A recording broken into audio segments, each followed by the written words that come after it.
आपण सर्व जमलेलो आहोत. मी जास्त वेळ न दवडता या कारगिलमधील सर्व शहीद जवानांना विनम्र अभिवादन करून संवाद या अंतर्गत वार्तालाप करणार आहे. मित्रांनो, काही व्यक्तिमत्व अशी असतात की जी साहसी असतात, धाडसी असतात आणि त्यांच्याबद्दल जाणून घेण्याची जिज्ञासा सर्वसामान्यांपासून सर्वांमध्ये असते. ज्ञानी, बुद्धिवंत, प्रतिभावंत सर्वजण त्याला जाणून घेण्यासाठी आतुरलेले असतात आणि असंच एक व्यक्तिमत्व आपल्या मुळामध्ये आहे.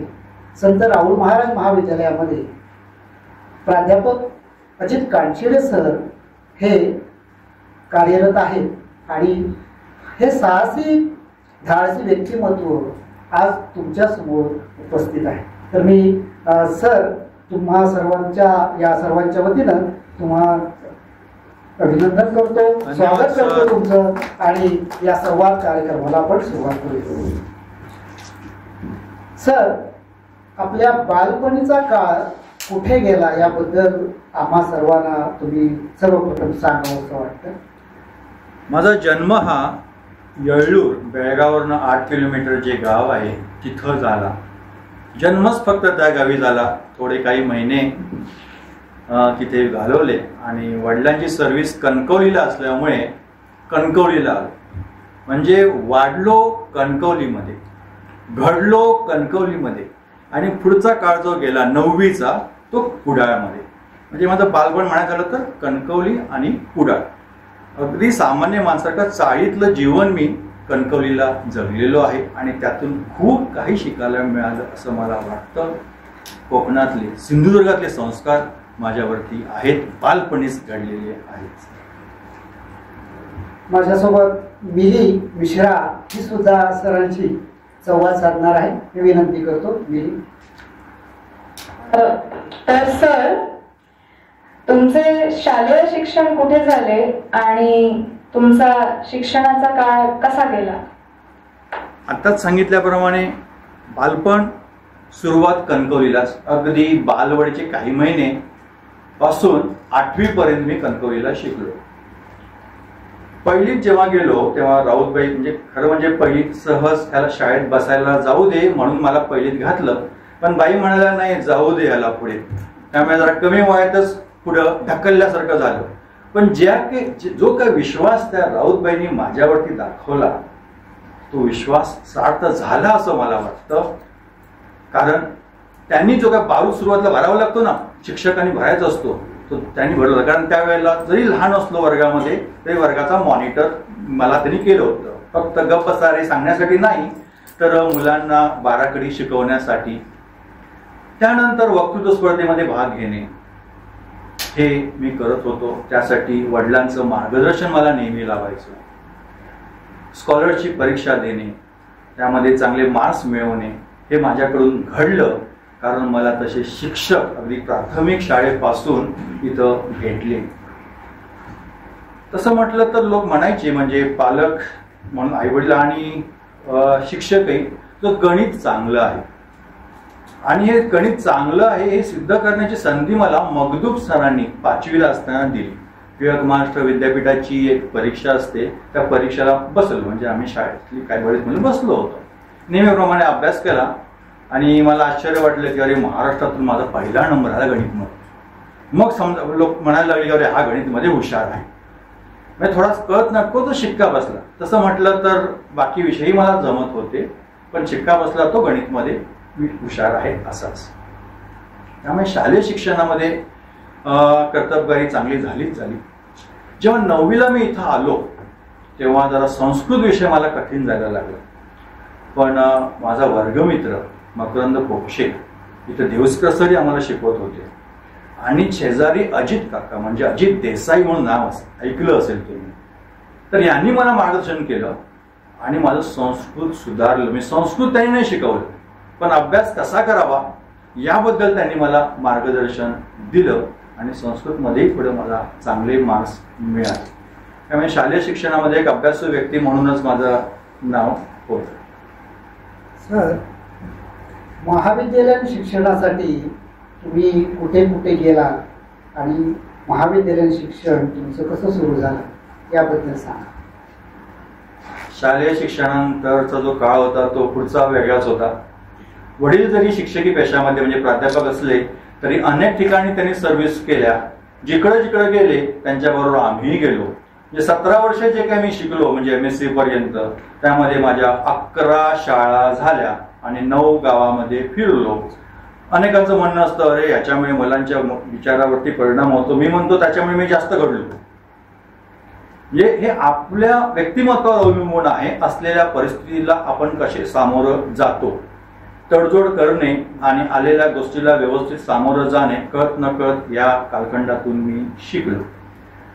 12वी मी MR कॉलेज गडिंग्लज मधून केली आणि ग्रॅज्युएशन जी आहे 3 वर्ष ग्रॅज्युएशनची, त्यापैकी 2 वर्ष विवेकानंद कॉलेज कोल्हापूर म्हणजे शिवाजी विद्यापीठाच्या अंतर्गत आणि 1 वर्ष जे कर्नाटक युनिव्हर्सिटी धारवाडमध्ये येतं GSS कॉलेज बेळगाव तिथं केलं. त्याही वेळेला प्रश्न आला होता, अरे युनिव्हर्सिटी बदलणार आहे आणि युनिव्हर्सिटीने ही कंडिशन टाकली होती, हे अमुक अमुक पेपर ज्यादाचे द्यावे लागतील तर तुम्हाला ऍडमिशन मिळेल. आणि स्वभाव तसा असला आहे चॅलेंज स्वीकारायची, त्याच्यामुळे तेही चॅलेंज आम्ही पूर्ण केलं.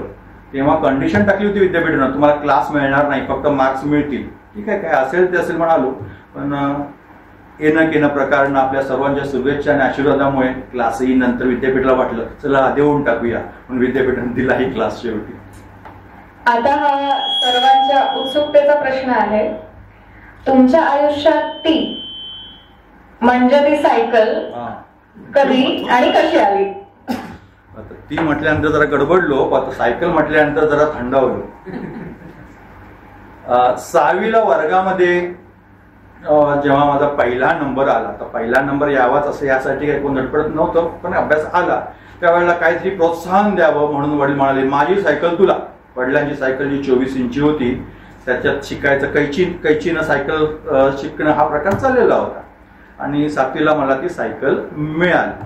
जेव्हा मी सायकल शिकलो तेव्हा असं वाटायचं अरे आयुष्यभर सायकलच चालवा, तो एक काळ असतो. पण जेव्हा त्यानंतर सगळं कंटाळा यायला लागतो सायकलचा, पण कंटाळा असा मी सायकल बाबतीत कधी केला नाही, कारण उमेद तिथं ती जागी झालेली होती. आणि 7वी पासून सायकल चालवायला सुरू केली. 8वीला SM स्कूलला होतो तेव्हा सायकलनंच जात होतो. जेव्हा ग्रॅज्युएशनच्या वेळेला TYBCला येळूर गावावरनं बेळगावला यायचं होतं, एक 5-6 किलोमीटरचा प्रवास येणं जाणं जवळजवळ 12 किलोमीटरचा व्हायचा, तोही मी सायकलनं केला. जेव्हा जेव्हा योग आला तेव्हा मला तिनं म्हणजे तुमच्या भाषेमध्ये साथ चांगली दिलेली आहे आणि ते सोडवत नाही. सर, हे सगळं सायकल बद्दल सांगितलं, पण तुमचं जे व्यक्तिमत्व घडलंय त्या पाठीमागे तुमचे आदर्श असे कोण आहेत जे आम्हाला इथे ऐकायला आवडेल? आवाज ऐकू येतो ना क्लिअर कट? आता खरं म्हणजे हा प्रोग्राम जो आहे ना राष्ट्रप्रेम, हे राष्ट्रप्रेम माझ्यामध्ये आहे असं मला जाणवते, पण हे कसं आलं ह्याचा विचार मी आताच सुरू केला. तर विचार केला तर राष्ट्रप्रेमामधलं प्रेम जे आहे ना, कदाचित मला हे माझ्या आईकडनं मिळालं. तिचं नावच प्रमिला होतं, तिला प्रेमाच म्हणायचे. आणि माझं बालपण सुरुवातीचा काळ जो गेला त्यावेळेला मला प्रेम जे लाभलं माझ्या आईकडनं लाभलं. त्याच्याबरोबर माझी आजी म्हणजे वडिलांची आई आणि मोठी काकी यांनी माझा सांभाळ केला.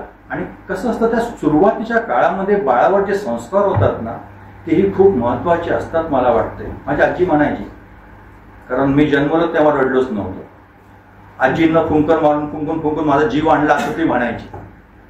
म्हणजे ती तळमळ असते. आणि त्याबरोबर काकी त्यांनी माझा सांभाळ केला. आणि ते जे काय प्रेम जे आहे ना, म्हणजे अनेक जण म्हणतात वडिलांसारखं तू थोडा तापट नाही, जरा तू प्रेमळ आहेस. कदाचित ते प्रेम जे आले ते तिथून आलेलं आहे. आणि माणुसकीची कास धरावी हे जे काय माझ्या मनात असतं ते त्या प्रेमामुळे आलं.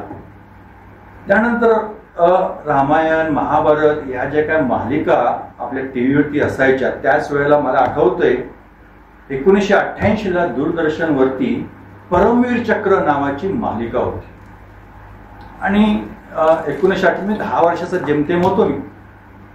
पण ते जे काय चालायचे रणगाडे आणि तो जोश आणि विजयी तर झेंडा फडकावला वगैरे ना, तर तेव्हा ते बघितल्यानंतर एक मनामध्ये स्फुरण यायचं.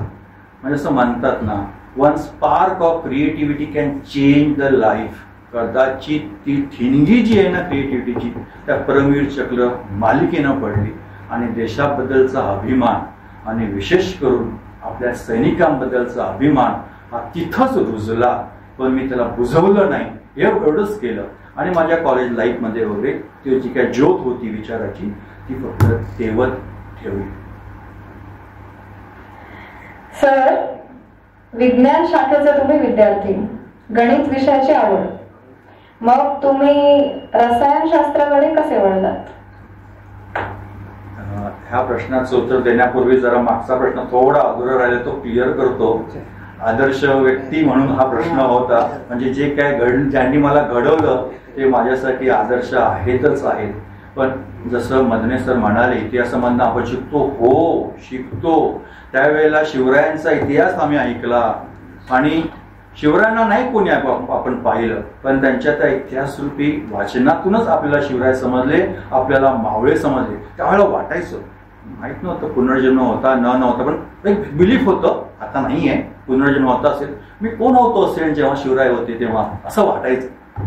आणि जर मावळा होत असेल ना तर किती चांगलं असेल. मग तेव्हा ती गोष्ट होऊन गेली. आता का ते होऊ नये? कारण शिवराय हे माझे आदर्श, शंभू राजे हे आदर्श. त्यानंतरच्या काळामध्ये शाहू महाराजांनी जे कार्य केलेलं आहे, ज्योतिबा फुलेंनी, सावित्रीबाई फुलेंनी जे कार्य केलेलं आहे, कधी कधी जेव्हा असं वाटतं ना, अरे काय किती त्रास होतो, तेव्हा जर ह्या व्यक्तींकडे पाहिलं म्हणजे त्याचा विचार डोक्यात आणलं ना तरी एक वेगळा आधार मिळतो. डॉक्टर बाबासाहेब आंबेडकर वगैरे हे जे काही क्रांतिवादी व्यक्ती आहेत ना, हे कळत न कळत माझ्या जडणघडणीला आदर्श समजायला काही हरकत नाही. मिली आता सॉरी हा, जरा उशिरा त्याच्या प्रश्नाकडे येतो आणि सॉरी प्रेक्षक हो, पुन्हा तो प्रश्न अर्धवट राहिला म्हणून आलो. केमिस्ट्री हा सायन्स मधला एक महत्वाचा विषय आहे. जसं सांगितलं, बालपणी शिक्का काय बसला, गणितात हुशार आहे. त्यामुळे नॅचरली त्या बालमनामध्ये किंवा माझ्या तरुण वयामध्ये मला वाटत होतं की गणित चांगलं आहे आणि गणितामध्येच करिअर करावं. आपल्याला जे वाटत असतं तसं भेटेलच असं नसतं. अनेक वेळेला तडजोड ही करावी लागते आणि स्वभावानुसारच काय झालं की मला काय आवडतं त्याच्यापेक्षा काय निवडावं लागतं, ते जे निवडतो त्याच्यामध्ये आवड आपण निर्माण करू शकतो का, हे व्यक्तिमत्व घडवण्याची संधी मला माझ्या त्या शालेय आणि कॉलेज जीवनामध्ये मिळाली. शालेय शिक्षणामध्ये विज्ञान आणि गणित जनरली सगळे शिकत असतात, पण नंतर जेव्हा कॉलेज लाईफमध्ये आपल्याला विषय निवडायचे असतात तेव्हा मला सांगितलं गेलं की तू हा फिजिक्स, केमिस्ट्री, मॅथमॅटिक्स घे, नंतर केमिस्ट्री घे. एक माझा कल वेगळा असला तरी मला ते करावं लागलं. पण त्याच्या आधीची एक घटना मला सांगावीसारखी वाटते. 12वीला मला 76% मार्क्स पडले होते ग्रुपला. इंजिनिअरिंगला ऍडमिशन मिळू शकत होतं आणि जसं मॉब मेंटॅलिटी असते की इंजिनिअरिंगलाच गेलं पाहिजे आणि मला सांगितलं गेलं नको तू BSc कर. ती एकच पायरी होती माझ्या जीवनामधली, डिसअपॉइंटमेंटची. तेव्हा मी विचार केला, अरे पालक म्हणतात BSc कर, मला जमणार आहे का? उत्तर नाही असं कधी आलं नाही. पण BSc सारखा कोर्स करून काय करणार आहे? इंजिनिअरिंगला गेलं तर जास्त करिअर आहे, कारण तिथं मी डायलेमामध्ये होतो. त्यामुळे तो जो धक्का जो आहे ना तो मला माझ्या 12वी नंतरच भेटला. त्याच्यानंतर असा काही धक्का मी घेतलाच नाही, कारण आहे त्याला भिडत गेलो. त्या प्रसंगामुळे मला शिकायला मिळालं, जे समोर येतंय ते मी करू शकतो की नाही ते बघायचं आहे, त्याला धाडसानं सामोरं जायचं. तसं जेव्हा MSc करण्यासाठी म्हणून मी एंट्रन्स परीक्षा दिली कर्नाटक युनिव्हर्सिटीची, तेव्हा मॅथमॅटिक्समध्ये माझा 7वा नंबर आला होता विद्यापीठामध्ये आणि केमिस्ट्रीमध्ये 11वा आला होता. पण वडील त्यावेळेला पेसारी म्हणजे अलिबाग जवळ सर्व्हिस करत होते. ते म्हणाले इंडस्ट्रियल एरिया आहे, तू केमिस्ट्रीच घे, जशी आज्ञा. त्यामुळे मी केमिस्ट्री घेतलं. केमिस्ट्रीचा जो अभ्यास झालेला आहे तो फक्त आज्ञाधारकपणामुळे झालेला आहे. पण मी खात्रीशीर सांगतो, जर आपण नेटानं काम केलं ना तर एखादी गोष्ट आपल्यापासून दूर राहायचं जरी वाटत असेल ना, आपण त्याच्या जवळ जाऊ. जसं नडाबेट पण खूप दूर होतं ना, गेलो ना नडाबेटला, तसं आपल्याला फक्त आवडतं तेच करण्यापेक्षा जर आपल्याकडे जर मानसिक धैर्य असेल तर जे काही समोर पडेल, जी काही स्थिती असेल त्यामध्येही आपण कर्तृत्व करू शकतो असं मला वाटतं. सर, तिला घेऊन तुम्ही दूर दूर पर्यंत जाता. लोकांचं असं म्हणणं आहे की सर एकटेच जातात घेऊन. तर मला काय विचारायचं तुम्हाला, तर ती म्हणजे तुमची जी सायकल जी आहे, त्या सायकलचा प्रवास दूरपर्यंत करावा तसं मनात केव्हा आलं? सायकल चालवण्याचा कंटाळा कधी येतच नाही, पण एक अशी गोष्ट आली 2001ला. माझ्यामध्ये तो दिवस असेल 18 फेब्रुवारी 2001. दुसऱ्या दिवशी 19 फेब्रुवारीला शिवजयंतीची कदाचित किंवा सुट्टी होती आणि आमच्या कॉलेजमध्ये भिडे सर होते फिजिक्सला, विवेक भिडे. ते सायकलनं नेहमी कॉलेजला यायचे आणि त्यांचं गाव रत्नागिरी. त्यांना जायचं होतं रत्नागिरीला. आता ही सायकलची चावी आहे. ते म्हणाले सायकलची चावी तुमच्याकडे ठेवा आणि मी रत्नागिरीला जातो आणि नंतर तुम्ही द्या मला आल्यानंतर. जेव्हा सायकलची चावी माझ्या हातामध्ये आली तेव्हा विचार केला, अरे मला पण बेळगावला जायचंय. नेटचा रिझल्ट लागलेला होता. नेटचं सर्टिफिकेट जे आहे ते आलेलं होतं घरी. सर्टिफिकेट का नेटचा रिझल्ट लागलाय, सर्टिफिकेट माझ्या दृष्टीने खूप महत्वाची गोष्ट होती. हे सर्टिफिकेट घेऊन यायचं असेल तर चला जाऊ आपण सायकलनं जाऊ. पण जर का मी घरी सांगितलं असतं की आजूबाजूला अरे मी सायकलनं चाललोय तर मग विरोध करणारे ज्यादा भेटले असते. त्यामुळे कोणाला ज्यादा सांगितलं नाही. मी एकटाच जातो. त्यावेळेला ते गेलो, ते एकटाच गेलो. घरी सांगितलं मी उद्या येतोय म्हणून. येतोय बस नाही येत असेल असं त्यांना वाटलं. जेव्हा संध्याकाळी 4च्या दरम्यान मी तिथं पोचलो येळूरला बाबाई समोर, तेव्हा समजलं हे ध्यान सायकल घेऊन आलेलं आहे. आणि त्यांना पण समजतंय ते स्पोर्ट्स पर्सन असल्यामुळे, एनसीसी बघितल्यामुळे असं कधी कोण धाडस करू शकतं. त्यामुळे त्यांनी ते स्वीकारलं. त्यामुळे पहिली वेळ जी होती ती बेळगावला 2001ला मी सायकलनं गेलो होतो. त्यानंतर मग कन्याकुमारीचा प्रवासमध्ये उल्लेख झाला. 2017ला झाला. तर पुढे 2016ला आम्ही सिंधुदुर्गमध्ये फिरलो आणि नंतर हा तसा नारायणचा प्रवास. तुम्ही तिघे मित्र सायकल प्रवास करत कन्याकुमारीला गेला होता, त्याबद्दल थोडक्यात सांगाल? कन्याकुमारीला जाण्यापूर्वी मी ट्रायल घेतली होती जिल्ह्यामध्ये. त्यानंतर मी आमच्याच कॉलेजमध्ये कॉम्प्युटर सायन्स ITला जे प्राध्यापक आहेत संतोष चौगुले आणि झुलॉजी डिपार्टमेंटला आहेत डॉक्टर योगेश कोळी, असे तिघेजण आम्ही गेलो. ह्यामध्ये मोरक्या काय मी नव्हतो. संतोष चौगुले जे आहेत ते स्वतःला सायकलिस्ट समजतात आणि सायकलिस्ट आहेतही. त्यांनी निर्णय घेतला आणि आम्ही सायकलिंगनं जायचं ठरवलं. सायकलनं जायचं ठरवलं. प्लॅन केला. दररोज 150 किलोमीटर जावं असं आम्हाला वाटलं. पहिला दिवस कोटीगाव म्हणजे मडगावच्या पुढं म्हणजे 153 किलोमीटर तरी पहिल्या दिवशी आम्ही कव्हर केलं. रुपेशला माहिती नाही, पहिल्या दिवशी ते होऊन जातं. दुसरा दिवस मुर्डेश्वर पर्यंत तेही ठरल्याप्रमाणे कव्हर केलं.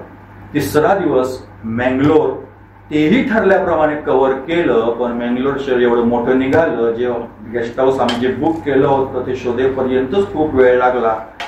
आणि आमच्या कोचनी म्हणजे काही गायडन्स आम्ही घेऊन गेलो. डॉक्टर कशाळीकर सावंतवाडीचे, पुन्हा कमांडो ट्रेनिंग घेतलेला कमलेश सोनावणे आणि बाळा नार्वेकर यांच्याकडनं आम्ही ट्रेनिंग गेलो. त्यांनी आम्हाला स्ट्रेचिंग वगैरेचं महत्त्व सांगितलेलं होतं आधीच, पण आम्ही त्यावेळेला आळस केला. त्यामुळे दुसऱ्या दिवशी लवकर काही उठणं झालं नाही. बॉडीनं काही तेवढी साथ दिली नाही. 150 किलोमीटर तर थोडाच 72 किलोमीटरच आम्ही कव्हर करू शकलो आणि पुढचा प्लॅन हा थोडा फिसकटत गेला. त्यामध्ये एक असं झालं, त्याची एक वेळ आली 5व्या दिवशी जरा गुडघा दुखायला लागला माझा. म्हणजे असं वाटायला लागलं की हाड घासते, काहीतरी आतमधलं जे ऑइल आहे ना ते कमी पडलंय, चरबी कमी पडलेली आहे. पण काय करायचं? पण माझ्यामुळे इतरांना तर त्रास बघच नाही. मी त्यांना म्हणत होतो माझ्या साथीदारांना, तुम्ही चला पुढे, मी सायकलिंग करतोय पण माझी सायकलिंग फक्त स्लो होते. तुम्हाला मी गाठतो, येतो तुमच्यापर्यंत, जरा उशीर होईल मला. पण एक मैत्री असते ना, ती सोडवत नसते. त्या मित्रांनी मला साथ दिली. नाही म्हणाले जायचं तर सगळ्यांनी एकत्रच जायचं. त्यामुळे ते माझ्याबरोबर त्यावेळेला असाही ऑप्शन ठेवला होता माझ्यासमोर, आपण काय करूया, सायकल रिक्षामध्ये टाकूया, म्हणजे गाडीमध्ये. तुम्ही चला गाडीतून, आम्ही येतो सायकलहून. मला ते मान्य नव्हतं. ठरलंय ना सायकलनं जायचं तर सायकलनंच जायचं, भले वेळ लागेल मला. त्यामुळे तो रडवा स्वभाव नव्हता आणि आमच्यातलं कोणीही रडवं नव्हतं. प्रत्येकाला समस्या ह्या आल्या. पण आश्चर्य म्हणजे सेकंड लास्ट डेला टार्गेट 143 किलोमीटर होतं. कन्याकुमारी 143 किलोमीटर होतं. अजून 10 किलोमीटर गेल्यानंतर आम्ही थांबणार होतो. मी जरा थांबलो. काय होतंय प्रॉब्लेम? रुपेश सायकलची सीट जरा वर केली, थोडं अंतर गेलो, पाय सुटला. तेव्हा समजलं की सायकलिस्ट जे असतात नाटकं का करतात, सीट वगैरे ऍडजस्ट करायला, हाईट वगैरे ऍडजस्ट करायला. पाय सुटला आणि आश्चर्य म्हणजे काय, माझ्या वेदना थांबल्या. आणि त्यानंतर जे पुढचं 143 किलोमीटरचे पुढचं जे करायचं आहे ना ते आरामात, म्हणजे 4 ते 5 दिवस वेदना सहन केल्यानंतर मला अक्कल काय आली की सायकलची सीट, हाईट आणि कम्फर्ट हा खूप महत्वाचा असतो. असे धडे हे त्या जर्नीतून मिळाले. आणि त्यामध्ये आम्हाला स्वामी विवेकानंदांचं एक ध्येय म्हणजे एक वाक्य आमच्या डोळ्यासमोर ठेवून आम्ही चाललो होतो, arise, awake and not stop till goal is rich. फक्त कन्याकुमारीला जाणे हा उद्देश नव्हता, तर मनोबल प्रत्येकाचं स्वतःचं वाढवणं हा त्याच्या मागे होता. पण खरं सांगतो, जेव्हा टीमनं आम्ही जातो ना, त्यातला जो आनंद असतो जिंकल्यानंतरचा तो एक वेगळाच असतो. त्यामुळे खूप छान वाटलं कन्याकुमारीला गेल्यानंतर. तुम्ही सुटला तसं म्हटलं, खरंच तुम्ही सुटला आणि प्रवासाला लागला. परंतु त्या प्रवासामध्ये खाण्यापिण्याची काही गंमत सांगाल की नाही आमच्या या श्रोत्यांना? आणि आता नाडाबेटच्या प्रवासाबद्दलच आता बोलतो. त्या कन्याकुमारीच्या प्रवासामध्ये काही खाण्याचं प्रमाण सगळे व्यवस्थित जे काय पाहिजे ते मिळत होतं. आमच्या कोचने आम्हाला प्रोटीन इंटेक पाहिजे, प्रोटीनची पावडर घ्या, पण मला काय प्रोटीनची पावडर घेणं मान्य नव्हतं. पण जे काही आहारातून मात्र प्रोटीन घेतलं पाहिजे हे ठरवलं होतं. अचानकच ज्यांनी ठरवलं सर एकटे जायचं नाही, मी आहे, ते म्हणजे बाळाराणे. गाडीची व्यवस्था होणार नाही होणार काहीही माहीत नव्हतं, पण काहीतरी खटाटोप केला त्यांनी आणि गाडी घेऊन माझ्याबरोबर आले. ते म्हणाले आपण शेगडी घेऊया. तिने घेतली गॅस आणि त्याच्यावरती मध्ये मध्ये जेवण करूया. पहिला दिवस झाला, मला त्यांच्याकडनं काही जेवण मिळालंच नाही, बाहेरच जेवत होतो. पण मासे वगैरे आपल्या भागामध्ये जे काय पाहिजे होतं अंडी ती मिळत होती. दुसऱ्या दिवशी साखरप्यावर निघालो आणि खेडपर्यंत आम्ही पोचलो. त्या दिवशी मला बाळाराणीकडनं काही जेवण मिळालं नाही. तिसऱ्या दिवशी म्हणलं आज मात्र नक्की करूया, कारण त्यांना सेट व्हायला थोडा वेळ लागला. त्यांना वाटायचं त्यांना खूप वेळ लागणार, पण सायकल आणि गाडीमध्ये असा मोठा फरक नसतो. पण मी कवर व्हायचो, मग पुन्हा मग त्यात आणि रेकॉर्डिंग करणे, खूप रेकॉर्डिंग केलेलं आहे त्यांनी. ते व्हिडिओ कधी अपलोड करू कधी एडिट करू त्या याच्यामध्येच ते होते. नंतर तिसऱ्या दिवशी महाडला सावित्री नदी जी आहे त्या सावित्री नदीच्या किनारी मला त्यांनी ठरवून मात्र केलं आणि मस्तपैकी जेवण केलं आणि आम्ही तिथं जेवलो. म्हणजे तिथं बाळाराणींनी जेवण केलं, बाकी ठिकाणी हॉटेलमध्ये जेवलो. महाराष्ट्र सोडल्यानंतर गुजरातमध्ये सगळ्या हॉटेलमध्ये मात्र नॉनव्हेज मिळत नाही. जरी समुद्र किनाऱ्याकडचा भाग असला तरी मच्छी मिळत नाही. मात्र काही हॉटेल जी आहे ज्यांना जाणकार आहेत ना त्यांना विचारल्यानंतर समजतं की या ठिकाणी मिळू शकतं. कधी कधी ज्या हॉटेल जेव्हा म्हणायचे की नाही नॉनव्हेज आमच्याकडे नाही, अंडी तरी नाही, अंडी पण नाही ठेवत म्हणायचे ते. मग अशा वेळेला दही, दुधाचे प्रोडक्ट्स वगैरे याच्यावरती प्रोटीनचा जो इंटेक आवश्यक आहे तो भागवला. पण जेवण कधी कमी पडलं नाही, म्हणजे मिळत होतं आणि तेही रिझनेबल रेटमध्ये काही ठिकाणी मिळत होतं. एक अनुभव सांगासारखा वाटतो, कदाचित बाळाराणी आपल्या मनोगतातून ते व्यक्त करतील. एक साधंसं हॉटेल होतं, चूल पेटली होती, म्हणजे अगदी मोबाईलला वॉर्निंग दिली होती टेम्परेचर रिच टू मोर म्हणजे डेंजरस लेवल. त्यावेळेला चुलीवरती भाकरी करणं चालू होतं आणि ते जेवण जे आहे ते 70 रुपयामध्ये पोट भरलं. ते जे कष्ट वगैरे सगळे पाहिले ना तर ते बघूनही वाटतं की आपल्या देशामध्ये अनेकही कष्टकरी लोक आहेत. त्यामुळे खूप चांगलं जेवण मध्ये मध्ये मिळालं. एक आठवण सांगतो, शेवटच्या दिवशी आम्ही जेव्हा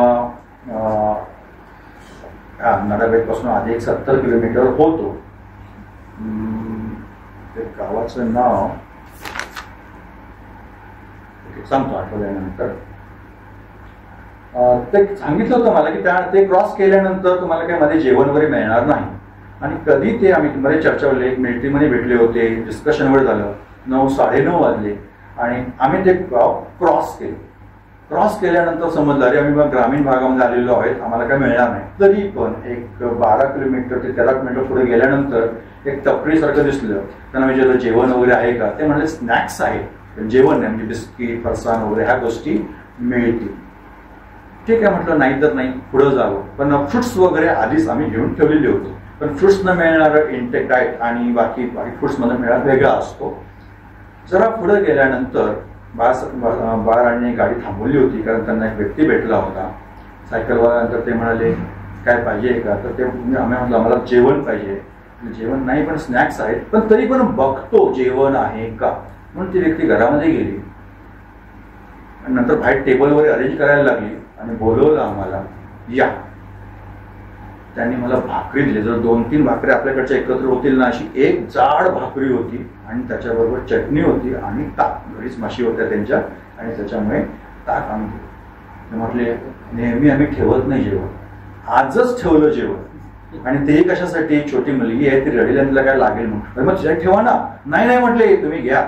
म्हटलं थोडा तरी भाग तिच्यासाठी नको. म्हटले आहे बाकीच्या गोष्टी, पण तुम्हाला कदाचित ते ठेवावं असं काय वाटलं असेल आम्हाला, म्हणून आम्ही ते जेवण ठेवलं. आणि अतिथी देवो भव हे जे ग्रामीण भागात पैशासाठी नाही त्यांनी केलं ह्या व्यक्तीला. पण त्या व्यक्तीने का केलं तसं, त्या व्यक्तीला समजलं कसं की मी येतोय.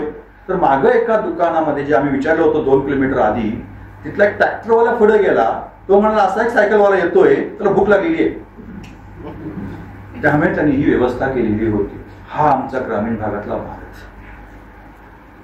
आणि खरंच घाईवरून येते हे प्रसंग ऐकल्यानंतर आणि म्हणजे अनुभवल्यानंतर आणि या व्यक्तीला भेटल्यानंतर. त्यामुळे खाण्यापिण्याच्या बाबतीमध्ये कधीच काही प्रॉब्लेम आला नाही. आणि साथी बाळांचे जे पाहिजे ते मला त्यावेळेला मिळत होतं. मे महिन्यात लोक सावलीत बसतात, काम असल्याशिवाय घरातून बाहेरही पडत नाही. पण तुम्ही मात्र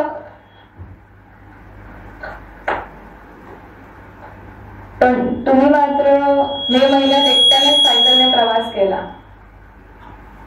आता एक ठरवलं होतं ना, ठरवते वेळी आता काय जे काही प्रसंग समोर येतील त्याला सामोरं जायची तयारी ठेवावीच लागेल.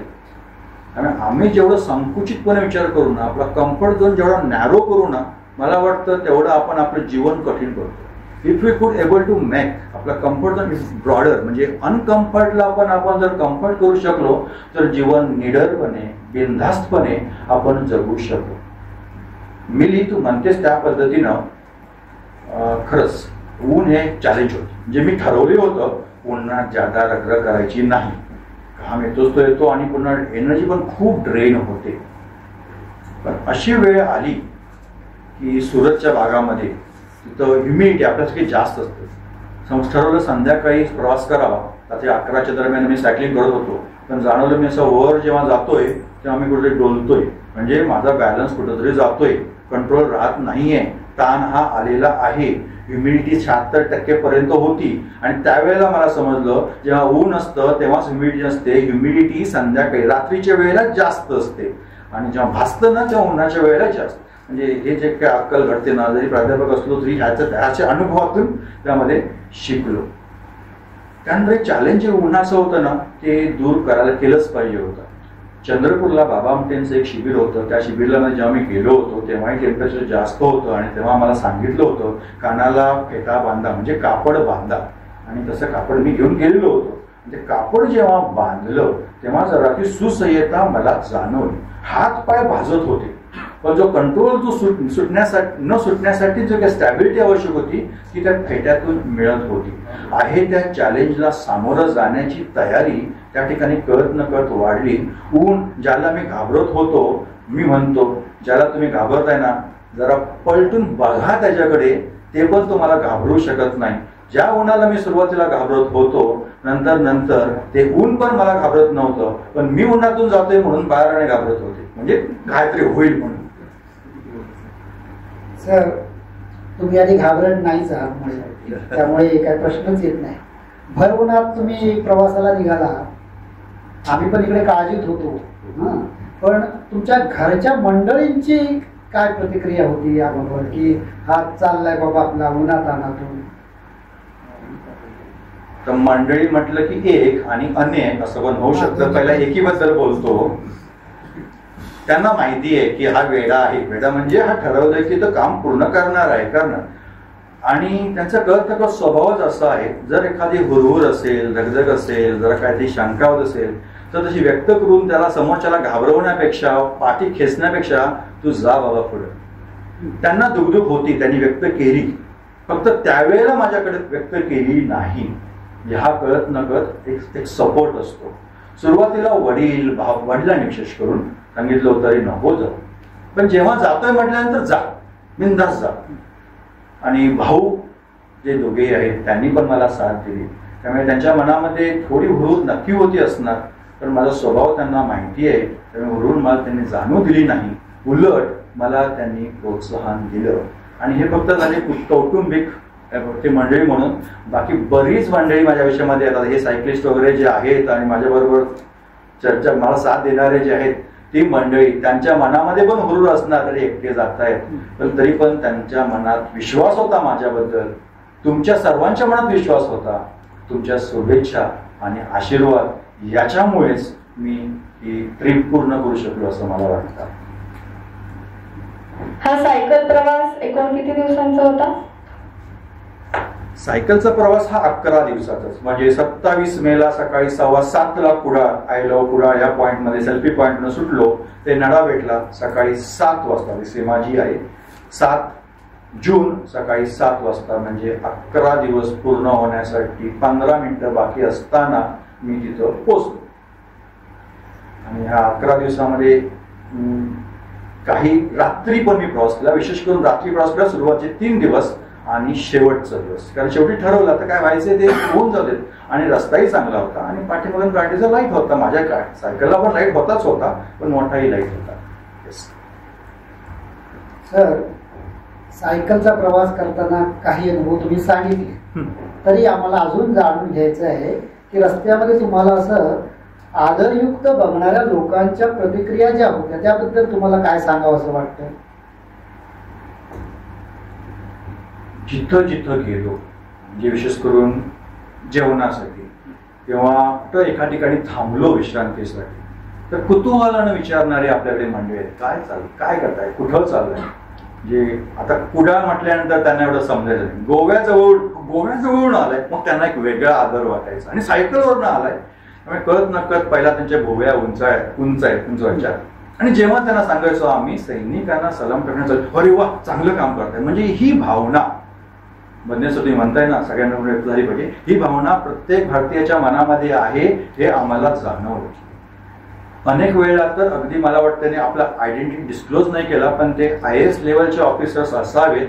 संगमेश्वर जवळच्या एक हॉटेलमध्ये नंतर ते म्हणाले, आम्ही तुमच्यासाठी काही करू शकतो का.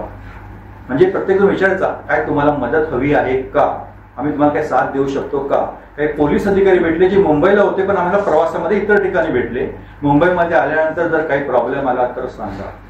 अगदी मिलिटरीवाले गाव आठवलं, मिलिटरीवाला बघितलं, राधनपूर गाव, मगाशी जे विसरलो होतो ते राधनपूर गाव. त्या राधनपूर गावामध्ये ज्या मिलिटरीवाले भेटले तेव्हा ते म्हणाले, तिथं गेल्यानंतर काही प्रॉब्लेम आला तर मला सांगा. हेच काय, तिथं कुडाळ असते रुपेश सांगितलं, त्या प्रवासामध्ये कुठेही प्रॉब्लेम असेल तर सांगा. बेले साहेबांनी सांगितलं होतं, रोटरी क्लब आमचा सगळीकडे आहे, कुठं काही प्रॉब्लेम आला तर सांगा. पण प्रॉब्लेमच आले नाहीत ना, कारण माझ्याबरोबर कोण होते, प्रॉब्लेम सॉल्व्ह करायला ते एकटे समर्थक होते. पण लोकांचा जो सहभाग भेटला, लोकांचा जो आदर भेटला, खरंच मी त्यांचा ऋणी आहे. आणि त्यांच्याकडे जे शुभेच्छा आणि आशीर्वाद भेटले ना, त्याच्यामुळेच हे सगळं शक्य झालं. आणि तुम्ही सर्व मंडळी आहातच. प्रवासात औषध गोळ्या घ्याव्या लागल्या कधी? गोळ्यांच्या बाबतीमध्ये व्हिटॅमिन C ची गोळी, तो प्रफुल्ल जो आहे ना त्यांना मला आणून दिला, सर व्हिटॅमिन Cच्या गोळ्या घेऊन जा. व्हिटॅमिन C फक्त त्याच्यावर लिहिलेलं होतं, जराशी आंबट होती, बाकी सगळी गोडच होती. पण मेडिकलमध्ये जे व्हिटॅमिन Cच्या ऍक्च्युअल गोळ्या मिळतात ना, त्याही गोळ्याच्या स्टिप्स मी घेतल्या होत्या. माझ्या बाळांना सांगतो, मी व्हिटॅमिन C जे काय आवश्यक आहे तेवढं फक्त मी गोळी म्हणून घेतलं, बाकी कुठलीही गोळी घेतली नाही. आणि घेण्याच्या मानसिकतेमध्ये नव्हतो आणि घेण्याची तयारी नव्हती, कारण सगळं व्यवस्थित चाललेलं होतं. मात्र मागच्या प्रवासाला कन्यामध्ये पेन किलर्स घेतल्या होत्या, कारण गुडघा दुखत होता. मित्र, संवाद उत्तरोत्तर रंगत चाललेला आहे. हे व्यक्तिमत्व तुम्ही अधिक जाणून घेताय. यांनी काय केलं तर 27 मे ते 7 जून या 11 दिवसामध्ये सायकल प्रवास केला आणि नडा बेट इथे ते गेले. नुसतेच गेले का तर नाही, तर तिथल्या जवानांना जाऊन त्यांनी सलाम आपल्या सर्वांच्या वतीनं ठोकला. परंतु हे करताना सीमेवर दिवस रात्र संरक्षण करण्यासाठी झटणाऱ्या जवानांनाच जाऊन भेटावेसे तुम्हाला का वाटले सर? मगाशी तुम्ही प्रश्न केला आदर्श कोण, आणि भिले साहेबांनी सांगितलं की व्यक्तीमध्ये बदल हे होऊ शकत असतात. तर कळत नकळत माझ्या मनामध्ये जे आपले माजी पंतप्रधान यांनी सांगितले जय जवान आणि जय किसान हा जो काही नारा दिलेला आहे आणि तो नारा खरंच मला पटतोय. जवान हा आपल्या देशाचं रक्षण करतो आणि जो रक्षण करतो म्हणजे आमचं रक्षण करतो त्याच्याबद्दल आदर आपण व्यक्त करणं हे महत्वाचं आहे. त्यामुळे त्या लालबहादूर शास्त्रींनी दिलेल्या नाऱ्यानुसार त्या जय जवान या थीमला धरून म्हटलं हो या जवानांना आपल्याला भेटायचंय. आणि जे सांगितलं राष्ट्रप्रेम राष्ट्रप्रेम हे विचार कळत जसं कवीला एखादी उक्ती कशी सुचली हे समजत नसतं तसं कळत नकळत मला हे जवानांनाच का भेटावं हे नाही समजत. पण नक्की त्या जवानांबद्दल आदर होता. कदाचित ते परमवीर चक्र मालिका बघितली होती त्याच्यामुळे असलेले होते आणि तेही कुठं भेटायचं ते मालवणला आले म्हणून त्यांना भेटायचं नाही तर त्यांच्या ठिकाणी जिथं सरहद्दीवर ते काम करतात त्या ठिकाणी मेहनत करून जाऊन त्यांना सलाम टाकावा असं माझ्या मनामध्ये आहे. या संपूर्ण प्रवासात तुम्हाला साथ कोणाची लाभली? साथ तुम्हा सर्वांची होतीच होती आणि सर्वात महत्वाची म्हणजे मगासपासून सांगतोय ते बाळा राणे न मागितलेली साथ. पण साथ किती महत्वाची आहे हे खरंच मला त्या ठिकाणी समजलं. आपल्या बरोबर अजून कोण असेल ना जीवनामध्ये पण असतं माणूस हा समाजशील प्राणी आपल्या बरोबर अजून कोण असेल तर एक वेगळी उमेद येते. म्हणजे भले तुम्ही मला धाडसी धाडसी धाडसी म्हणत असाल पण धाडसी असण्यामागे जर खाली काही प्लॅटफॉर्म नसेल खाली काही सपोर्ट नसेल तर ते धाडसी खड्ड्यात जातं. ते खड्ड्यात न जाण्याचं काम मला खड्ड्यात न जाण्याचं काम हे कोणी केले बाळा राणे. म्हणजे पूर्णपणे साथ त्यांनी मला दिलेली आहे जिथं जिथं कुठं प्रॉब्लेम आला त्या ठिकाणी. आणि त्याबरोबर ज्यांनी डायरेक्ट जरी साथ नाही दिली तरी कळत न कळत अण्णा जे म्हणतात ना यशाच्या मागे दिसणारे हात असतातच हजारो असे हात असतात जे आम्हाला माहितीही नसतात. तर तुम्ही सर्व मंडळी तुम्ही सर्व भारतीय माझ्याबरोबर होता. तुम्हा सर्वांची साथ लाभली म्हणूनच मी तिथपर्यंत पोहोचू शकलो. सर जवानांना तुम्ही जाऊन भेटला हृदय तुमचं दाटून आलं असेल कंठ दाटून आला असेल परंतु यावेळी या भेटीच्या वेळी जी काही तुमची भावना होती त्या भावनेबद्दल अधिक सांगा आणि तो माझा आग्रह आहे. तसं कंठ दाटणे हा प्रकार कमी होतो पण गहिवरून यायला होतो. जेव्हा त्या जवानांना भेटलो आणि एक व्हिडिओ तुम्ही पाहिलाही असेल तर त्या जवानाला सल्यूट ठोकल्यानंतर त्या जवानाच्या डोळ्यात थोडं पाणी आलं होतं. नक्की मला वाटतंय त्या जवानाच्या डोळ्यात आलेलं पाणी हे अभिमानाचं होतं. आणि असे सामान्य नागरिक आम्हाला सलाम ठोकतात आमच्याबद्दल आदर राखतात त्याबद्दल जसं मला गहिवरून आलं ना तेवढंच इक्वली त्या सैनिकालाही गहिवरून आलं असतं. हेच तर प्रेम असतं आणि प्रेमामध्ये कोणतीही कंडिशन नसते. आणि त्या सैनिकाने काय कंडिशन ठेवली होती का असं करा म्हणून नाही. म्हणजे प्रेम म्हणजे खरं काय असतं ना ते मला त्या ठिकाणी अनुभवायला मिळालं असं मला वाटतं. तुम्ही किती नाकारला तरी प्रवास हा तुमचा साहसी आहेच हे आम्हा सर्वांना वाटतं. आणि तुम्ही आजच्या युवा पिढीला तुमच्या या प्रवासातून काय संदेश द्याल? काय प्रवास हा करायचाच असतो प्रत्येक जण जगतच असतो. पण युवा पिढीला सांगेन जसं मगाशी म्हणालो त्यांचा जो काही मोबाईल हा कम्फर्ट झोन आहे किंवा टीव्ही हा कम्फर्ट झोन आहे किंवा ते जे काही टास्क घेतात त्याच्या व्यतिरिक्त म्हणजे डायव्हर्जन हा त्यांचा कम्फर्ट झोन बनतो. त्याच्यावर जर आत्मपरीक्षण करावं नेमकं आपण काय केलं पाहिजे हे त्यांनी ठरवावं. नेमकेपणानं ते जे काही ठरवतात ते कसं साध्य करता येईल त्याच्यापर्यंत कसं जाता येईल. कारण तेच काही पहिले नाहीत ना. मीच काय असा पहिला सायकल चालवणारा नाही ना. त्यामुळे आपल्या समोर असे आदर्श खूप आहेत. ते आदर्श फक्त डोळ्यासमोर ठेवा. बिले साहेब म्हणतात त्या पद्धतीनं आपल्या आई वडिलांना आपल्या डोळ्यासमोर ठेवा आणि जे काही टास्क स्वीकारलेलं आहे ना ते नेटानं पूर्ण करा.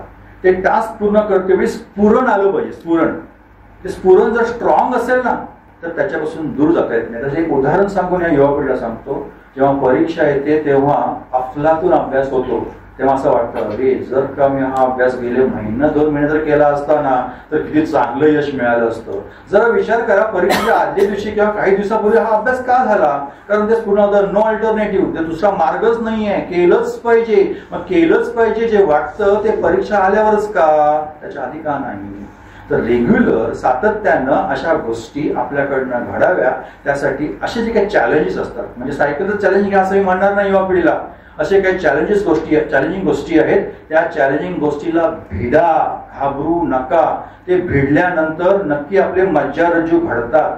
स्वामी विवेकानंद म्हणतात ना, strong body if remains then there remains a strong soul, a strong mind. तर मन घडवणं हे महत्वाचं आहे. तर आता जी काही बिघडलेली परिस्थिती दिसते ती घडणं हे जास्त महत्वाचं आहे. याकडे युवा पिढीनं जास्त लक्ष द्यावं आणि यशस्वी व्हावं, आणि भारत हा बलसागर कसा होईल याकडे लक्ष द्यावं, हेच मला युवा पिढीला सांगायचंय. सर, भय इथले संपत नाही, तरी या भीतीच्या पुढे जाणं हे आपलं युवकांचं धैर्य असलं पाहिजे असं तुम्ही म्हणताय. ठीक आहे, तरी आणखी तुम्हाला पुन्हा एकदा घरात घेऊन जातो तुमच्या. घरामध्ये NCC आणि देशप्रेम हे कसं काय तुमच्या पर्यंत पोहोचलं? NCCचं हे राज सांगा. वडील कणकवलीला प्राध्यापक होते, त्यावेळेला NCCचे ANO होते. ऑल इंडिया त्यांचे काही कॉम्पिटिशन्स वगैरे होत असतात, कॅम्प्स असतात, त्याला ऑल इंडिया रँक 1, म्हणजे स्वतःच ते स्पोर्ट्स पर्सन होते, अकॅडमी सिनियर होते. आणि एक ड्रेस टांगलेला असायचा, म्हणजे जरी बेकारी जरी आला ना घरी तरी तो ड्रेस बघून अरे बघा पोलीस बिलीस असतील म्हणून तो जायचा. एक दरारा होता वडिलांचाही, आणि तो दरारा समाजामध्येही नव्हता, पण आमच्यामध्ये दरारा जो होता तो आदरयुक्त होता. वडिलांची भीती कधी बाळगली नाही, पण आदर मात्र ठेवला. तर तो NCC मध्ये जे वडील होते, त्यानंतर मी जे काय शालेय जीवनामध्ये NCC मध्ये होतो, आणि खरंच NCC संस्कार देतं. आणि त्याबरोबर मी सांगितलं अशा काही आपल्या आजूबाजूला घडणाऱ्या गोष्टी जर आपण तन्मयतेनं ऐकल्या आणि पाहिल्या ना तर आपणही घडत राहतो. तर unity and discipline and obey without complaint, ह्या ज्या गोष्टी ज्या आहेत ना त्या NCCतून शिकण्यासारख्या असतात. आणि याचं बाळकडू मला घरातूनच मिळालं, माझ्या वडिलांकडूनच मिळालं. तुमचा आगामी साहसी संकल्प कोणता असेल?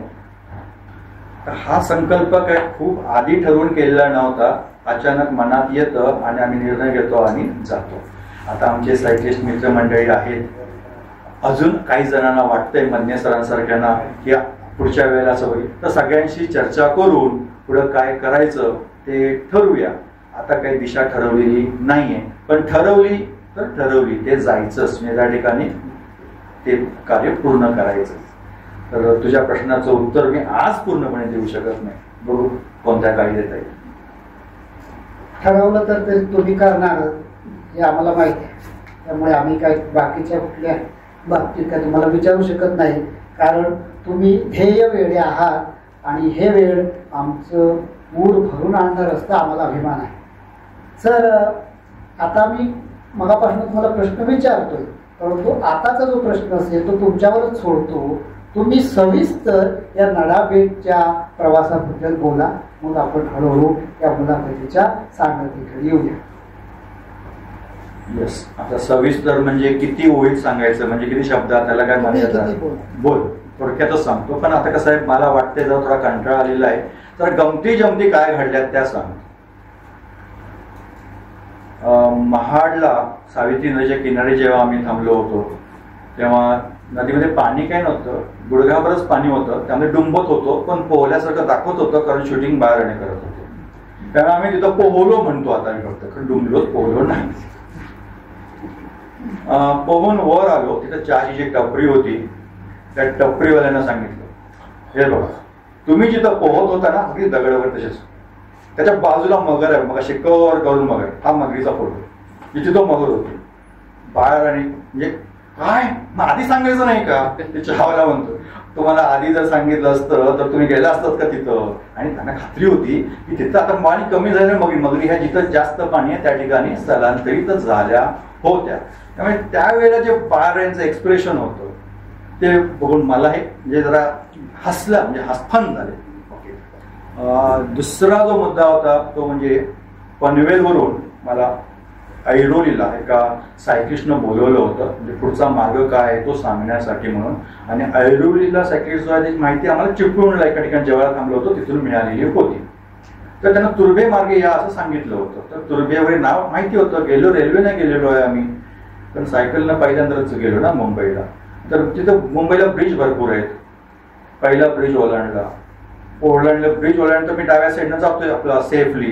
ब्रिज पूर्ण झाल्यानंतर सगळ्या बाजूला गाड्या येत आहेत आणि मी मध्ये. मला माहिती आहे मुंबई लेन पाळते, पण माझी लेन कुठली हेच मला समजेना. तो पांढऱ्या पट्टा आहे तो लेन का ते चर पडले आहे तो लेन, आणि माझी लेन बिघडली म्हणजे मला पुढे जावं की न जावं हे समजेना. थांबलो तरी प्रॉब्लेम, गेलो तरी प्रॉब्लेम, कारण बाकीच्या जे काही फास्ट येत असतात हा सायकलवाला कुठं जातोय नेमकं त्यांना समजत नाही.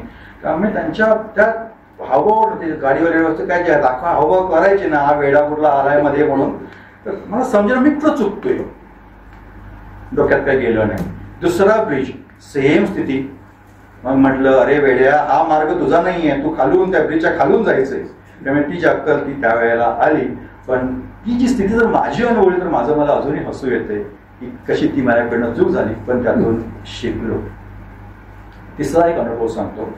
अहमदाबादला रिंग रोड आहे, म्हणजे गाडी जायसाठी सोयीचं आहे म्हणून आम्ही त्या रिंग रोडनं जरा जास्त लांबचा मार्ग पडला आम्हाला, तर त्या रिंग रोडवरनं जात होतो. आणि तिथं आम्ही एका ठिकाणी थांबायचं ठरवलं एका पेट्रोल पंपासमोर. त्याच्या बाजूलाच एक मोकळी जागा होती आणि तिथं आम्ही गाडी लावली, म्हणजे पेट्रोल पंपासमोर गाडी लावलेली होती आणि मोकळ्या जागेकडे जायचा विचार चालला होता. आणि आम्ही असे बाहेर होतो. दोघे व्यक्ती आले आणि गाडीचं निरीक्षण करत होते. त्या गाडीचं निरीक्षण करणारे अजूनही अनेकांना आकर्षण आहे त्या गाडीचं. गाडीकडे विसरू होतं, कारण बाहेरने जे स्टिकर लावलेत ना त्याला, त्यामुळे फौजीची गाडी वगैरे असं ते वाटतं. तर दोघांना, आणि बाजूला मी होतो, मला मिशीवाला आहे म्हणजे फौजी असावं असं त्यांना वाटलं असावं. आणि त्यामध्ये आतमध्ये तर ते बोलायला लागले, ही प्लेस आपके लिए सेफ नहीं है, यहाँ मत रुको क्योंकि आर्म्स, म्हणजे त्यांना वाटलं आमची बंदूक आहे, बंदूक वगैरे आपकी म्हणजे नोकरी जा सकते, नोकरी जाऊ शकते असं ते सांगायचे. तुम्ही एक कॉन्व्हर्सेशन, मला समजेना नोकरी जाऊ शकते का म्हणतायत, काय धोका आहे याच्यामध्ये, म्हणजे तुमच्याकडे शस्त्र आहे असं त्यांना सांगायचं. पण तो कोणतं शस्त्र ते गाडीमध्ये आहे? म्हटलं ते शस्त्र नाही आहे, ते आमचे जे व्हिडिओग्राफर, फोटोग्राफर, रिपोर्टर जे आहेत ना त्यांचा कॅमेरा स्टँड आहे तो. पण त्या पोलिसांना जेव्हा समजलं की आम्ही सैनिकांना सलाम टकायला चाललो, तर त्यांनी काय केलं, जवळच्या धाब्यावरती तिथं जो काही सिक्युरिटी गार्ड होता त्याला सांगितलं आणि ह्यांना हे आता इथं थांबणार राहणार याबद्दल आम्हाला आश्वस्त केलं, तुम्ही इथंच थांबा, पण आता का तुम्ही सेफ आहात, म्हणजे आम्हाला सेफ ठिकाणी त्यांनी ठेवलं. पण गमती जमती त्यामध्ये घडल्या. अजून एक गंमत सांगायसारखी वाटते. राधनपूर गावानंतर पुढं जो काही ग्रामीण भाग लागला तेव्हा आजूबाजू रात्रीची वेळ होती, ते एक पूर्ण रात्रभर सायकलिंग करायचं असं ठरवलं होतं.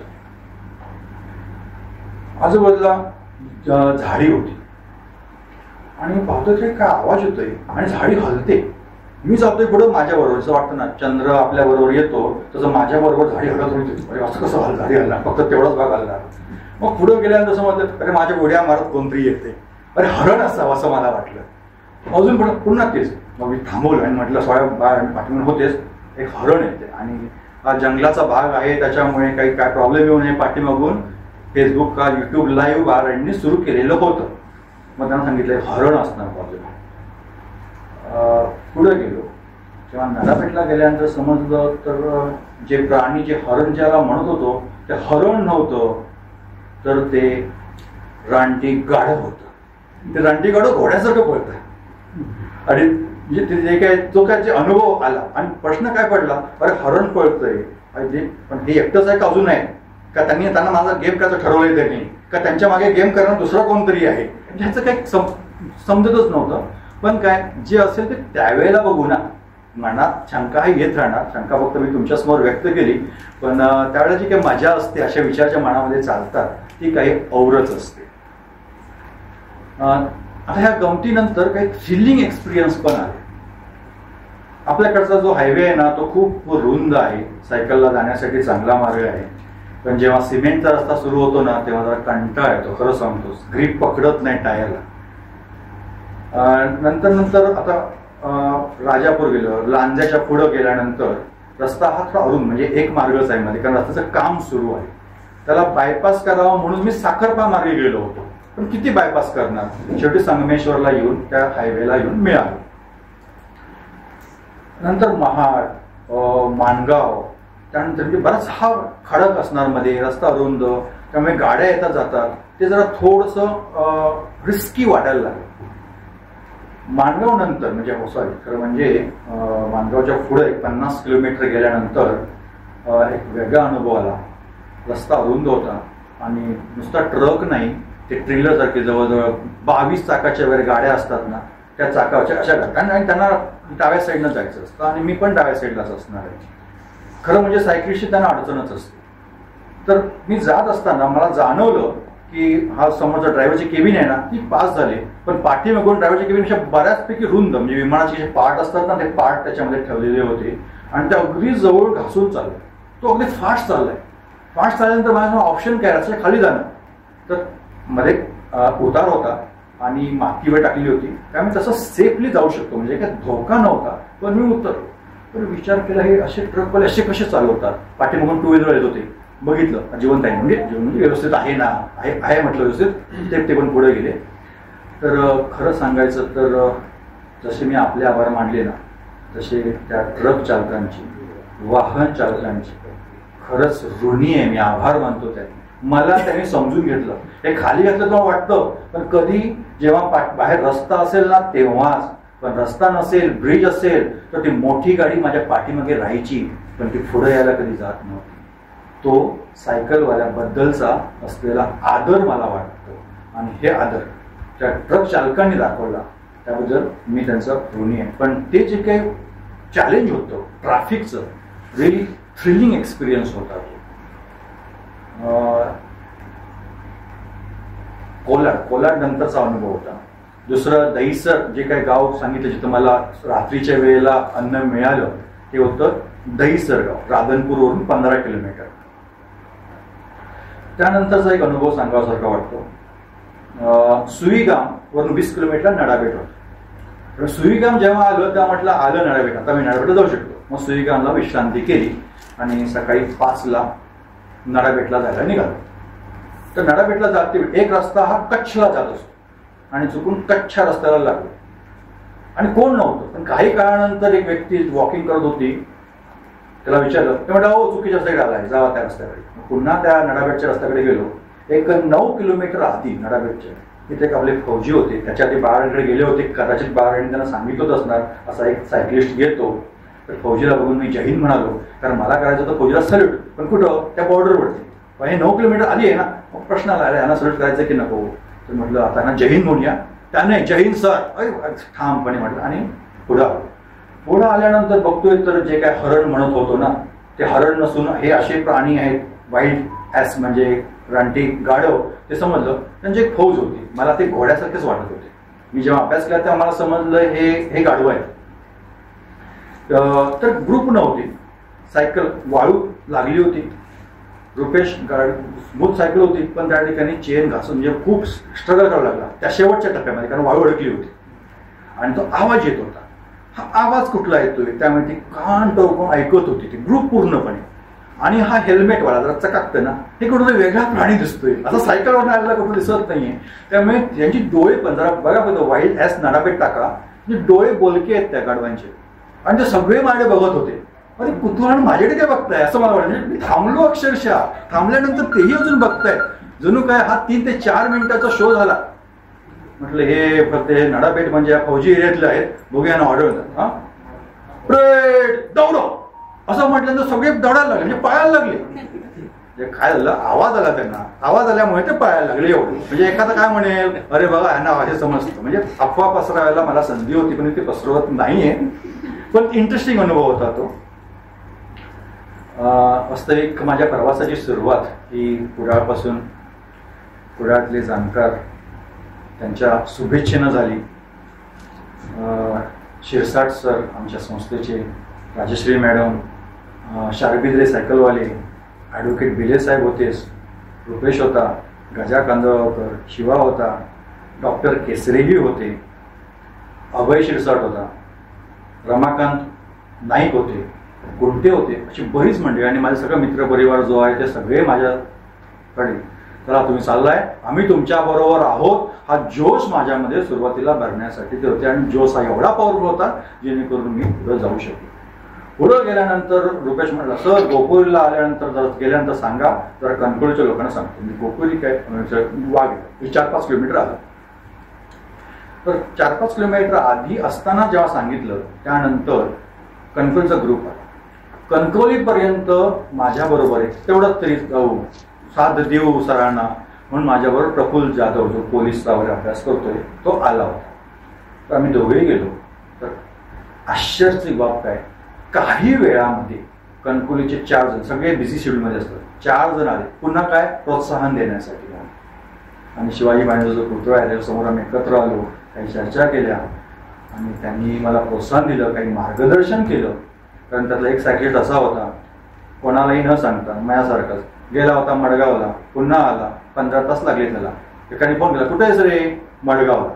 तर तिथेही मला कैलास, त्याचं नाव कैलास आहे, कैलास, मकरंद, संजय किंवा शुभम असावं कदाचित, हे 4 जण आम्हाला तिथे भेटले होते कणकवलीला.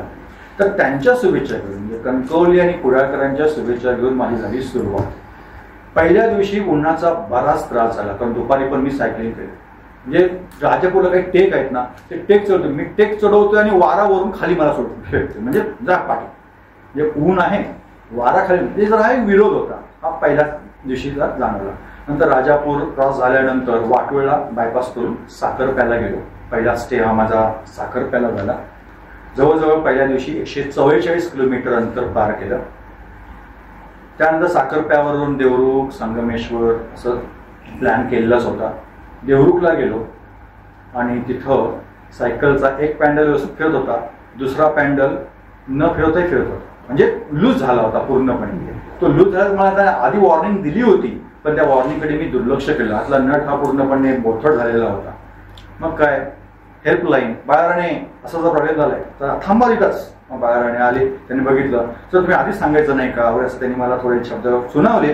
पण काय, शेवटी उपाय काढायचा आहे. मग आम्ही तिथं देवरुखला एका हार्डवेअरच्या दुकानामध्ये उपाय, म्हणजे ते काय त्या तासूंवर घेतात, त्यांना त्या टेक्निकल गोष्टीमध्ये बाळाराणे खरंच माहीर पाहायला हरकत नाही. आणि कुठल्याही सायकल रिपेअरिंगचं आपल्याला जावं लागलं नाही. तो फक्त नट व्यवस्थित ॲडजस्ट केला. पण ज्या दुकानातून आम्हाला ते अवजार मिळालं ते हार्डवेअरचं दुकान होतं आणि सकाळी सकाळी उघडले नसतात, त्यांना सकाळीच उघडले. आणि त्यांच्याकडे कसं मागावं हे करण्यासाठी काहीतरी घ्यावं वगैरे असं बाळांचं म्हणणं होतं. पण त्यातून काय नाही, काय भावानी केली पाहिजे वगैरे असं काही नाही. तर त्यानं सांगितलं, तुम्ही जिकडे चालेल येणार भेट, तशाप्रकारे वाघा बॉर्डरला मी आता जाऊन आलो. म्हणजे असे रेस्टॉरंट तिथं भेटले आणि एक रेस्टॉरंट दुसऱ्या रेस्टॉरंटला नक्की ओळखतो. आणि त्यांनी आम्हाला ते सहकार्य केलं. तिथं सायकल देवरुखला व्यवस्थित रिपेअर झाली. आणि त्यानंतर संगमेश्वरला दुपारी जेवण वगैरे झालं, त्यावेळेला बरेचसे ऑफिसर्स भेटले. त्यांनी कुतूहलानं विचारलं, फोन नंबर्सही आमचे घेतले, पुन्हा व्हिडिओ रेकॉर्डिंग बाळारांनी त्यांना पाठवलेली आहे. असं करत करत चिपळूणला आलो. चिपळूणला जेवण केल्यानंतर, जेवल्यानंतर खेडला आम्ही दुसऱ्या दिवशी थांबलो. म्हणजे दुसऱ्या दिवशी 118 किलोमीटरचा प्रवास झाला. तर स्ट्रावामध्ये काही प्रॉब्लेम वाटतो, काय थोडासा प्रॉब्लेम आला, कमी किलोमीटर दाखवलं. तिसऱ्या दिवशी खेडवरून कोलाडपर्यंत गेलो. कारण ते सांगितलं ना, जे ट्रॅफिकचा जो प्रॉब्लेम होता तो प्रॉब्लेम खूपच जाणवायला लागला. आणि रात्रीच्या वेळेला तर सायकल चालवणं जास्तच रिस्की वाटलं. त्यामुळे 100 आणि ठरवलंय काय 100 किलोमीटर, वास्तविक मानगावच थांबण्याची स्थिती आली होती, पण ठरवलंय 100 किलोमीटर किमान जायचंय. चला ते पूर्ण करा, तसंही करा. त्यामुळे मी कोलाडपर्यंत गेलो. कोलाडला 103 किलोमीटर आमचं पूर्ण झालं. चौथ्या दिवशी कोलाडवरनं जे निघालो, म्हणजे रस्ता काय शक्य कव्हर करायचा आहे, जरा तिसऱ्या दिवशी माझं अंतर कमी झालेलं आहे, त्यामुळे जोमानं पुढे गेलो. बाळाराणी शोधतायत मला, असतं असतील जवळ असतील, आणि आमच्याकडे फोन शिवाय काय दुसरं नाही. आणि माझा फोन त्यांना लागेना. आता फोन न लागतो त्यामुळे मग शंका निर्माण व्हायला लागतात. मग मध्ये एक व्हिडिओ लागला होता, ते पोलिसांना वगैरे भेटले, आता सायकलवाला गेलाय का? हो सायकलवाला गेलाय. म्हणजे असा आम्हाला संवाद साधावा लागला. त्याच दिवशी आम्हाला जो सायकलिस्ट भेटला त्यानं सांगितलं, गुगलचं एक फीचर आहे, त्या फीचरमध्ये तुम्ही कुठं आहात एकमेकाला समजू शकता आणि मग पुढे कधीच प्रॉब्लेम आला नाही. ते मला बरोबर बघायचे, आता इथपर्यंत सायकल आहे, सायकल 5 किलोमीटर अजून यायची आहे किंवा हे पुढे 10 किलोमीटर गेलेले आहे. आणि मला जेव्हा बघावं लागलं तेव्हा त्यांनाही मी पाहू शकलो. 5व्या दिवशी एक तळासरी म्हणजे RTO चेकपोस्ट जे आहे, भारत गुजरात बॉर्डर, तिथपर्यंत प्रवास केला. त्या बॉर्डर पण म्हणजे 5 दिवस महाराष्ट्रामधला प्रवास म्हणा. 6व्या दिवशी आम्ही गुजरातमध्ये एंट्री केली आणि नवसारी जे गाव आहे त्या गावामध्ये थांबलो. 7व्या दिवशी सुरतच्या पुढे, मी सुरतच्या आतमध्ये गेलो नाही, सुरत बायपासच केला, बाकरोल जे गाव आहे त्या ठिकाणी थांबलो. 7व्या दिवसाचा अनुभव जो आहे तो एक जरा वेगळा होता. कदाचित झोप पूर्ण झालेली नाही, गाड्यांचा नेहमी आवाज, म्हणजे साऊंड पोल्युशन काय होतं काय असतं हे समजलं, ह्युमिडिटी, त्याच्यामुळे थोडं गरगरल्यासारखं झालं.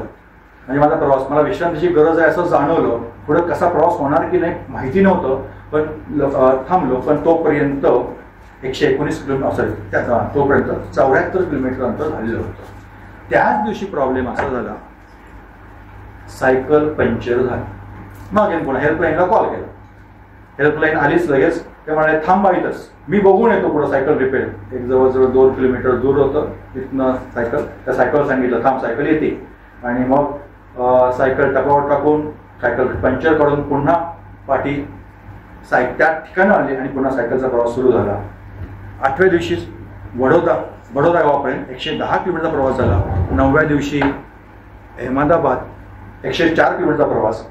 10व्या दिवशी अडालाच मागे म्हणजे एक ऐतिहासिक विहीर आहे, ती विहीर बघूनच पुढं म्हैसाणाला गेलो. 97 किलोमीटरचा प्रवास झाला. आणि 11व्या दिवशी ते रात्रीचा थोडा प्रवास केला, 166 किलोमीटरचा प्रवास झाला. जवळजवळ हा 1250 पेक्षाही जास्त होतो, पण एक रफली 1250 किलोमीटरचा प्रवास हा झाला. जवळ 13.4 किलोमीटर जवळ अप्रॉक्सिमेटली तासी वेगानं हा प्रवास पूर्ण झाला.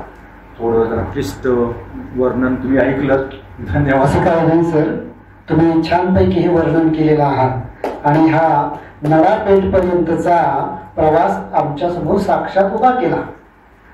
मी प्राध्यापक संतोष वालावलकर आणि मिली मिश्रा यांनी प्राध्यापक अजित कांचरे सर यांच्याशी संवाद साधला आणि आपल्याला पुन्हा एकदा देशप्रेमाची अधिक जाणीव करून दिली. त्याबद्दल धन्यवाद सर.